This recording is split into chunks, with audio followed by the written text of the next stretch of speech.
আসসালামু আলাইকুম। ষষ্ঠ থেকে নবম শ্রেণীর শিক্ষার্থীরা সবাই কেমন আছো?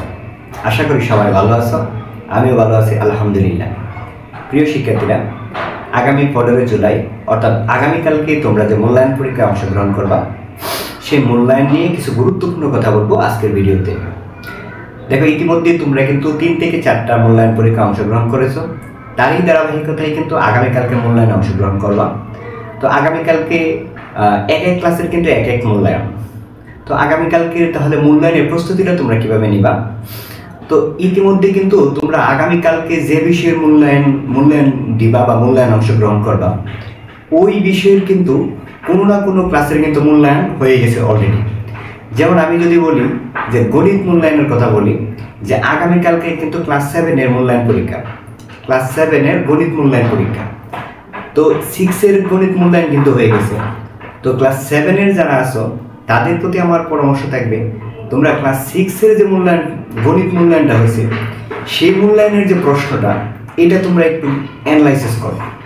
তাহলে তোমরা কিন্তু তোমাদের যে মূল্যায়নটা হবে, এটা নিয়ে অনেকটাই তোমরা ধারণা পাবে। অর্থাৎ মূল্যায়নটা কীভাবে হতে পারে এ বিষয়ে একটা সুন্দর এবং সুস্পষ্ট ধারণা কিন্তু তোমরা পেয়ে যাবে।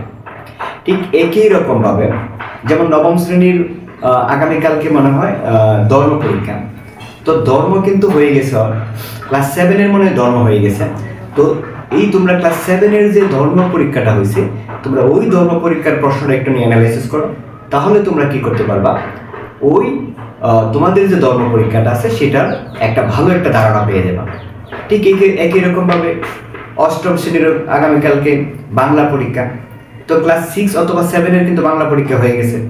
তো তোমরা কি করতে পারো, ওই ক্লাস 6 অথবা 7-এর যে বাংলা পরীক্ষাটা হয়েছে, সেই বাংলা প্রশ্নটা তোমরা একটু অ্যানালাইসিস করো, ওই প্রশ্নটা একটু গবেষণা করো। তাহলে কিন্তু তুমি তোমার মূল্যায়নের একটা ভালো একটা ধারণা তোমরা পেয়ে যাবে আগামীকালকে মূল্যায়নের। তো অতএব তোমাদের প্রতি আমার সাজেশন থাকবে, তোমরা আগামীকালকে যে বিষয়ের মূল্যায়নে তোমরা অংশগ্রহণ করবা বা করতে যাচ্ছ, তোমরা ওই বিষয়েরই তোমার নিচের ক্লাস অথবা উপরের ক্লাসের কিন্তু অলরেডি ওই বিষয়ের পরীক্ষাটা হয়ে গেছে। তো তোমরা একটা ধারণা পাওয়ার জন্য তোমরা যেটা করবা, তোমরা ওই যে বিষয়ের পরীক্ষাটা, যে ক্লাসের পরীক্ষাটা হয়ে গেছে, আগামীকালকে তুমি যে বিষয়ের পরীক্ষা দিবা, ওই বিষয়ের যে কোনো ক্লাসেরই হোক না কেন পরীক্ষাটা, তুমি ওই ক্লাসের প্রশ্নটা একটু কালেক্ট করবে।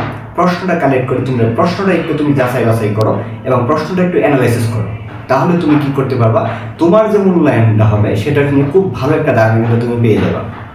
আর ওই ধারণাটাই কিন্তু তোমাকে আগামীকালকে মূল্যায়নে যে প্রিপারেশনটা, এটাকে তোমাকে অনেক বেশি পরিমাণ তোমাকে হেল্পফুল হবে বা অনেক বেশি পরিমাণ তোমাকে সহযোগিতা করবে। কাজে তোমরা যে মূল্যায়ন পরীক্ষা অংশগ্রহণ করবা, ওই মূল্যায়নের ইতিমধ্যে যে পরীক্ষাগুলো হয়ে গেছে সেই প্রশ্নগুলো অ্যানালাইসিস করো এবং অ্যানালাইসিস করে মূলত আগামীকালকের মূল্যায়নের জন্য একটা প্রিপারেশন নাও।